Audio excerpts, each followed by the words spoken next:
ನಮ್ಮ ಸರ್ಕಾರಿ ಕಾರ್ಯಕ್ರಮದಿಂದ ನಡೆಸ್ತಾ ಇದ್ದಾರೆ. ಈ ಒಂದು ಕಾರ್ಯಕ್ರಮಕ್ಕೆ ವೇದಿಕೆಯನ್ನು ಅಲಂಕರಿಸಿರುವ ದಂಡಾಧಿಕಾರಿಗಳಾದಂತಹ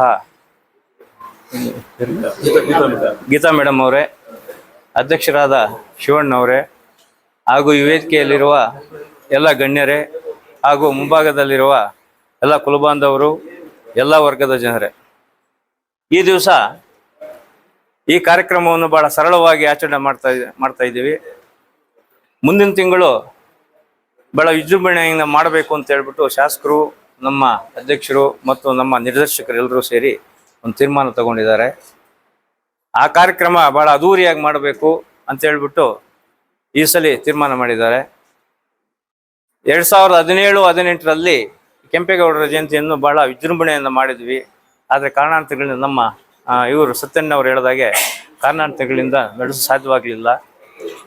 ನಂತರ ನಮ್ಮ ಶಾಸಕರು ಬಂದ ಮೇಲೆ ಶಾಸಕರು ಮತ್ತು ತಹಸೀಲ್ದಾರ್ ಅವರು, ಅಧ್ಯಕ್ಷರು ಮತ್ತು ನಮ್ಮ ನಿರ್ದೇಶಕರು ಎಲ್ಲ ಕೂತು ಯಾವ ದಿವಸ ಮಾಡಬೇಕು, ಹೇಗೆ ಮಾಡಬೇಕು ಅನ್ನೋದ್ರ ಬಗ್ಗೆ ಡಿಸ್ಕಷನ್ ಮಾಡಿ ಮಾಡ್ತೀವಿ ಅಂತ ಹೇಳ್ತಾ ನಾನು ಒಂದೆರಡು ಮಾತನ್ನು ಮುಗಿಸ್ತಾ ಜೈ ಹಿಂದ್, ಜೈ ಕೆಂಪೇಗೌಡ. ಈ ದಿನ ತಾಲೂಕ್ ಪಂಚಾಯತಿಯಲ್ಲಿ ನಮ್ಮ ನಾಡಪ್ರಭು ಕೆಂಪೇಗೌಡರ 517ನೇ ಜಯಂತಿಯನ್ನು ಇಲ್ಲಿ ತಾಲೂಕ್ ಪಂಚಾಯತಿಯಲ್ಲಿ ಎಲ್ಲ ಅಫ್ಸಿಯಲ್ಲೂ ಮತ್ತು ನಮ್ಮ ಎಲ್ಲ ಕುಲಬಾಂಧವರು ಎಲ್ಲರೂ ಬಂದು ಇವತ್ತು ಒಂದು ಜಯಂತಿಯನ್ನು ಕೋರ್ತಾ, ಶುಭಾಶಯಗಳು ಕೋರ್ತಾ, ಈ ದಿನ ಎಲ್ಲ ನಮ್ಮ ಸಮುದಾಯಕ್ಕೂ ಎಲ್ರಿಗೂ ಸಹ ಒಂದು ಜಯಂತಿಯ ಅನ್ನೋ ಕಾರ್ಯಕ್ರಮ ಈ ದಿನ ನಡೆಸಿದ್ದಾರೆ.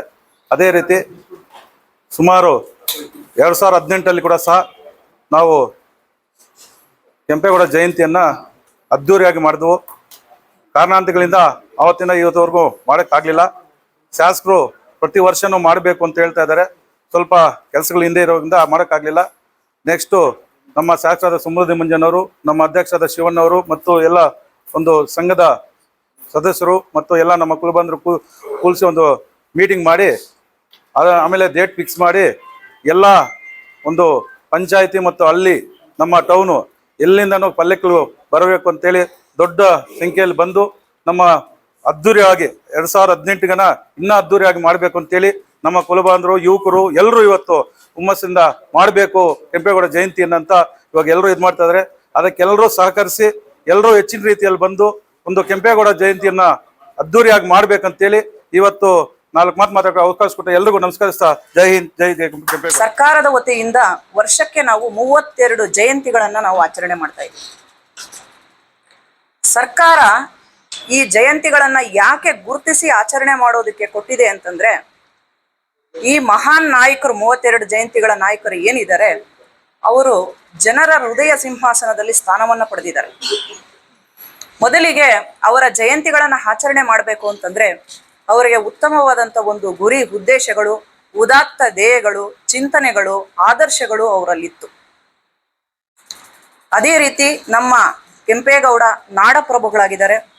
ಸೊ ಅವರ ಜಯಂತಿಯನ್ನ ನಾವು ಇವತ್ತು ಸರ್ಕಾರದ ವತಿಯಿಂದ ಆಚರಣೆ ಮಾಡ್ತಾ ಇದ್ದೀವಿ.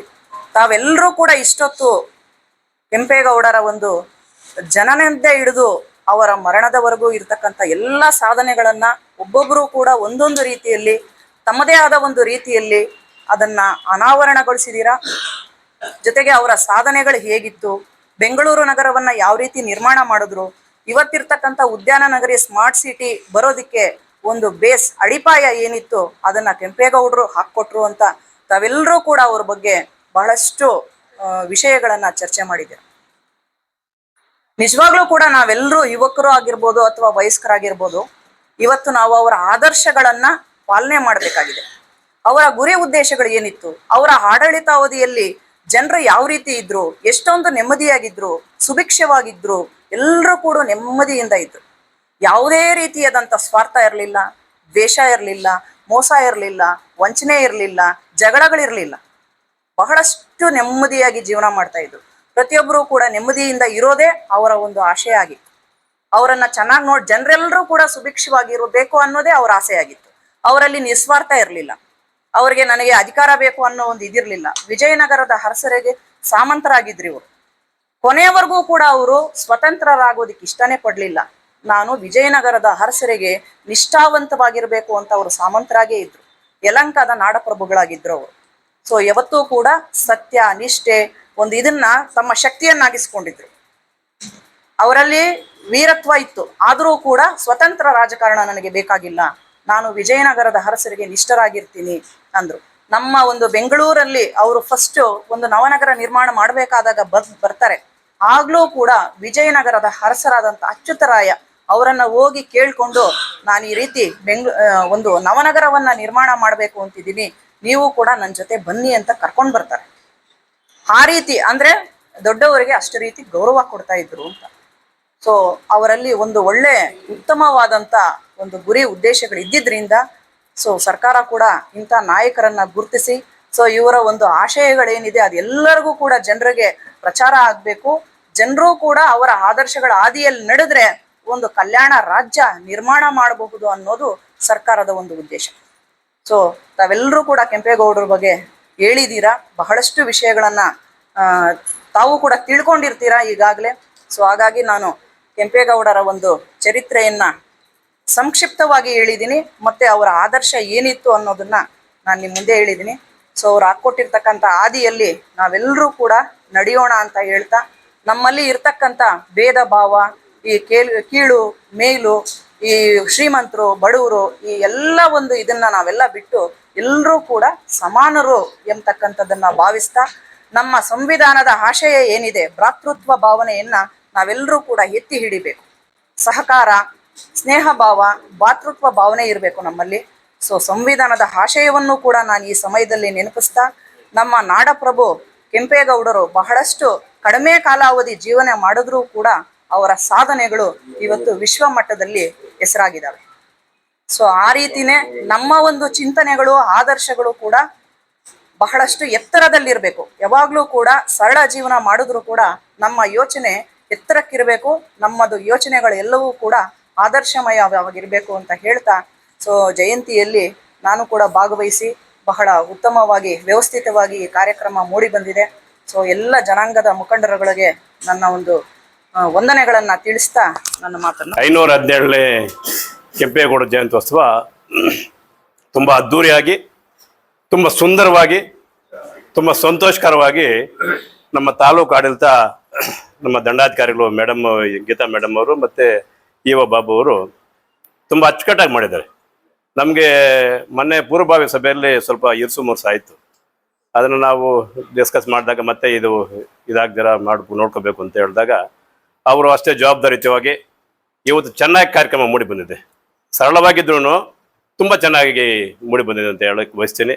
ಈ ಒಂದು ಕಾರ್ಯಕ್ರಮದಲ್ಲಿ ನಮ್ಮ ಸಂಘದ ಅಧ್ಯಕ್ಷರಾದ ಶಿವಣ್ಣ ಅವರು ಮತ್ತು ಉಪಾಧ್ಯಕ್ಷರಾದ ರಘುಪತಿ ಗೌಡರು ಮತ್ತು ಅನೇಕ ನಮ್ಮ ಸಂಘದ ಮುಖಂಡರು, ನಮ್ಮ ತಾಲೂಕಿನಾದ್ಯಂತ ಬಂದಿರತಕ್ಕಂಥ ಸಮುದಾಯದ ಮುಖಂಡರು ಮತ್ತು ತಾಲೂಕು ಆಡಳಿತ, ತಾಲೂಕು ಮಟ್ಟದ ಅಧಿಕಾರಿಗಳು ಎಲ್ರಿಗೂ ನಮಸ್ಕಾರಗಳು ಹೇಳ್ತಾ, ಈ ಒಂದು ಕಾರ್ಯಕ್ರಮ ಈ ರೀತಿ ಬರುತ್ತೆ ಅಂತ ನಾನು ಊಹಿಸಿರ್ಲಿಲ್ಲ. ನಾವು ಮತ್ತೆ ತಾಲೂಕು ಕಚೇರಿಯಲ್ಲಿ ಮಾಡೋದಾಗತ್ತೆ, ಅಲ್ಲಿ ಇದಾಗತ್ತೆ ಅಂದ್ಕೊಂಡ್ವಿ. ಚೆನ್ನಾಗಿ ಬಂದಿದೆ.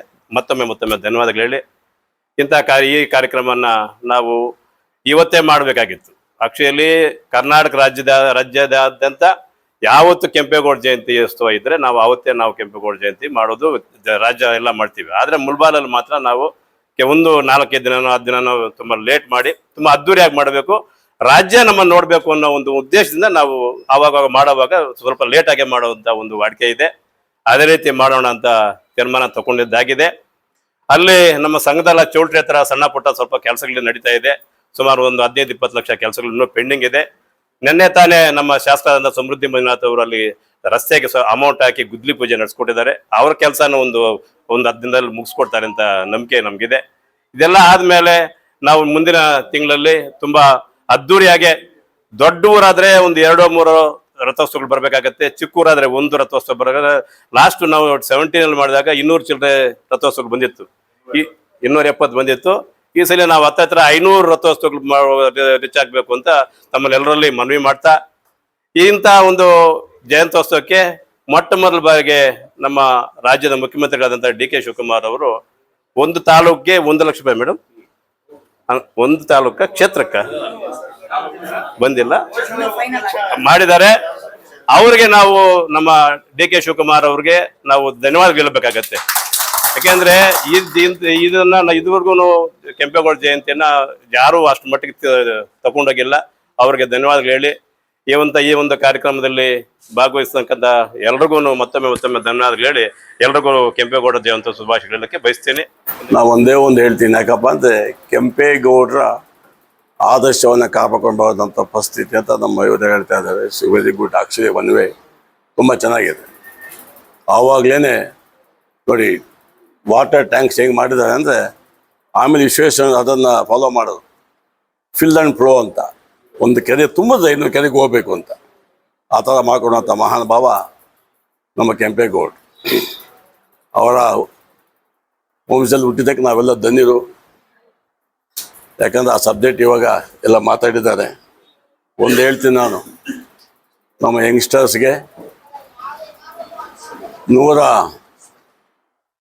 517ನೇ ಫಂಕ್ಷನನ್ನು ತುಂಬ ಅದ್ದೂರಿಯಾಗಿ ಮಾಡಬೇಕಂತ ತೀರ್ಮಾನ ತಗೊಂಡಿದ್ದೀವಿ. ಏನು ಇವತ್ತು 17th ಆಫ್ ನೆಕ್ಸ್ಟ್ ಮಂತು ಮಹಾಸ್ವಾಮಿಗಳು ವಿಕೋಟೆಗೆ ಬರ್ತಾ ಇದ್ದಾರೆ. ಅಲ್ಲಿ ನೋಡಿ, ಕರ್ನಾಟಕಕ್ಕೆ ಸೀಮಿತ ಅಂತ ಇಲ್ಲ ಅಂತ ಒಂದೇ ಒಂದು ಉದಾಹರಣೆ ಕಂಚಿ ಬಂದು ಇಲ್ಲಿ ಹೇಳಿದ್ದಕ್ಕೆ ಅದಕ್ಕೆ ನಮ್ಮ ಕರ್ನಾಟಕ ರಾಜ್ಯದ ಕೇಂದ್ರ ಬಿಂದು ಆಗಿರತಕ್ಕಂಥ ಆಡಳಿತ ಕೇಂದ್ರವಾಗಿರತಕ್ಕಂಥ ಕೇಂದ್ರವನ್ನು ಕಟ್ಟಿದಂಥ ಮಹಾನ್ ವ್ಯಕ್ತಿ ಅಂದರೆ ಶ್ರೀಯುತ ಕೆಂಪೇಗೌಡ ಸರ್. ಕೆಂಪೇಗೌಡರು ಕೇವಲ ಒಕ್ಕಲುತನವನ್ನೇ ಮಾಡಲಿಲ್ಲ, ಒಕ್ಕಲುತನ ಮಾಡತಕ್ಕಂತಹ ವ್ಯಕ್ತಿನೂ ಸಹ ಒಂದು ರಾಜ್ಯವನ್ನು, ಒಂದು ಆಡಳಿತ ಕೇಂದ್ರವನ್ನು ಕಟ್ತಾನೆ ಅನ್ನತಕ್ಕಂಥದನ್ನ ತೋರಿಸಿದಂಥ ಧೀಮಂತ ವ್ಯಕ್ತಿ. ಇವರು ಕಟ್ಟಿರ್ತಕ್ಕಂಥ ಈ ನಾಡು, ಈ ಕೇಂದ್ರ ಭೂಮಿ ಇಡೀ ಪ್ರಪಂಚದಲ್ಲೇ ಒಂದು ಹೆಸರನ್ನು ಮಾಡಿದೆ ಅಂದರೆ ಅದು ನಮ್ಮ ಬೆಂಗಳೂರು. ಮೂಲತಃ ಇವರು ಬೆಂಗಳೂರು ಹತ್ರ ದೇವನಹಳ್ಳಿ ತಾಲೂಕಿನ ವೆಂಕಟಾಪುರದ ಹತ್ರ ಇರ್ತಕ್ಕಂತಹ ಒಂದು ಗ್ರಾಮದವರು. ಆಗ್ಲೇ ಈ ವೇದಿಕೆನಲ್ಲಿ ಆಗ್ಲೇ ಹೇಳ್ದಾಗೆ ಇವರು ಆ ಕಾಡಿನ ಒಂದು ಬೇಟೆಗಾಗಿ ಬಂದು ಅಲ್ಲಿನ ಒಂದು ಇದನ್ನು ನೋಡಿ ಆ ನಾಡನ್ನು ಕಟ್ಟಿದಂತಹ ವ್ಯಕ್ತಿ. ಈ ದಿನ ಎಲ್ಲ ಸವಲತ್ತುಗಳನ್ನು, ಒಳ್ಳೆ ಒಂದು ಶಾಂತಿ ಸುವ್ಯವಸ್ಥಿತವಾಗಿರತಕ್ಕಂತಹ ಒಂದು ಪ್ರದೇಶ ಆಗಿರುತ್ತೆ. ಒಬ್ಬ ಒಕ್ಕಲುತನ ಮಾಡತಕ್ಕಂಥವನು ಕೇವಲ ಆ ಒಂದೇ ಒಂದು ಇದರಲ್ಲೇ ಇರಬೇಕಾಗಿದ್ದಿಲ್ಲ, ಎಲ್ಲ ಕ್ಷೇತ್ರದಲ್ಲೂ ಎಲ್ಲ ಜನಾಂಗದವರೆಗೂ ಸಹಾಯ ಮಾಡ್ತಕ್ಕಂತಹ ಕೆಲಸ ಕಾರ್ಯಗಳನ್ನು ಮಾಡ್ತಕ್ಕಂಥ ವ್ಯಕ್ತಿಯಾಗಿ ಅವರು ನಮ್ಮ ನಾಡನ್ನು ಕಟ್ಟಿರ್ತಕ್ಕಂತಹ ವ್ಯಕ್ತಿ. ಇವರು ಸುಮಾರು 500 ವರ್ಷಗಳಿಂದ ಹಿಂದೆ ಇರ್ತಕ್ಕಂಥವರಾದ್ರೂ ಅವ್ರನ್ನ ಯಾಕೆ ನೆನೆಸ್ಕೊಳ್ತಾ ಇದ್ದಾರೆ ಅಂದರೆ, ಇಡೀ ಸಮಾಜಕ್ಕೆ, ಒಂದೇ ಜನಾಂಗಕ್ಕಲ್ಲ, ಇಡೀ ಸಮಾಜದಲ್ಲಿ ಇರ್ತಕ್ಕಂಥ ಎಲ್ಲಾ ಜನಾಂಗದವರೆಗೂ ಸಹ ಅನುಕೂಲಕರವಾಗಿರತಕ್ಕಂತಹ ಕೆಲಸಗಳನ್ನು ಮಾಡಿರ್ತಕ್ಕಂತಹ ವ್ಯಕ್ತಿ. ಆ ನಿಟ್ಟಿನಲ್ಲಿ ಎಲ್ರೂ ಸಹ ಅವರು ಯಾವ ರೀತಿ ಒಂದು ಸೇವೆ ಸಲ್ಲಿಸಿದ್ರು ಈ ನಾಡಿಗೆ, ಆ ರೀತಿ ಈಗಿರ್ತಕ್ಕಂಥ ಎಲ್ರೂ ಸಹ ಸೇವೆ ಸಲ್ಲಿಸ್ಬೇಕು ಅಂತೇಳಿ ಕೋರ್ತಾ ನನ್ನ